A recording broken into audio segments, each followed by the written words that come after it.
And he asked me to read the Bible for 1 week, and then he wouldn't bother me about it anymore. At the end of the week, the job was done inside of me. Praise God. And I was living there at my brother's house with my girlfriend, who's now my wife. And I called her and I said, the wages of sin is death. The wages of sin is death. This is what my brother was showing me in the Bible. And she said, I know it. So I said, how do you know? She said, I used to be saved. Everybody knew it but me, you know? Yeah. So I guess the answer really for me was that I came to the end of myself. I had no more answers. I had no more moves to shoot. I had come from being a well-known figure down to nothing. And I couldn't understand what was going on. And I was hurting inside. I was crying inside, and when I began to start trying to find out about the Lord, that began to change. And a tremendous peace came upon me, a peace I had never had. All my life it was turmoil. I had never been quiet. And this was the beginning. I guess I was quiet once in jail, you know, and the Lord was visiting me there, but I didn't know what it was. No.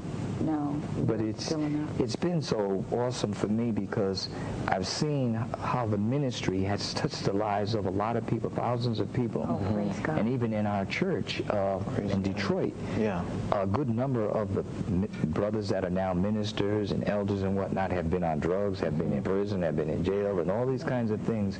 And to see their lives change, to see their marriages come together, and see their children come together, and to see men of character, character and virtue. You know, it's not about shortcuts and this and that. It's about being real. You know, could I just read Isaiah 61? Yes, please. Yeah, go ahead. That is the chapter the Lord gave me when he first touched me, and that's the chapter of our ministry, as well as the ministry of Hezekiah, to tear down the false places of worship and to erect the truth. And truth can't come unless the truth is in our heart. Yeah. So those things that are not truth have to be removed. Definitely. And I have to allow the Lord to show them to me, because he says man doesn't know his own heart, in spite of what we say. That's right. But anyway, this is from the Amplified.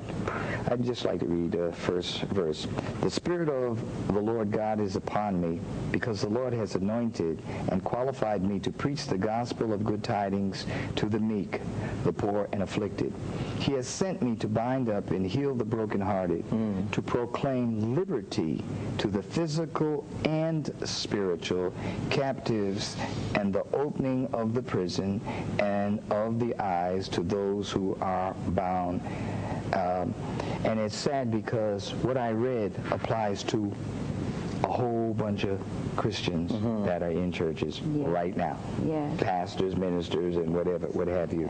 That have to look within themselves for that inner healing that I know your church stands for. And most of us don't know how to do that. No. Because we've been so regimentated and conditioned to just go through the motions and do this and do that. Not intentionally, but we believe that's God. And I know God has given you an anointing with so many people healed in your church as to a formula of some sort. Amen. Is there a beginning? Is there a beginning of this? The beginning is to get enough courage to be honest. My Lord. To get enough courage to be honest. It's hard. To be honest with yourself. Yes. With yes. yourself. It's hard because once I admit that I'm not happy and I'm serving the Lord and I'm a pastor and I'm a this and I'm a that, if I say I'm not happy, then it means God can't do no more for me than what he's done, and now I'm lost. But the problem is, it's not God that has done it. I'm operating in religion. Yes.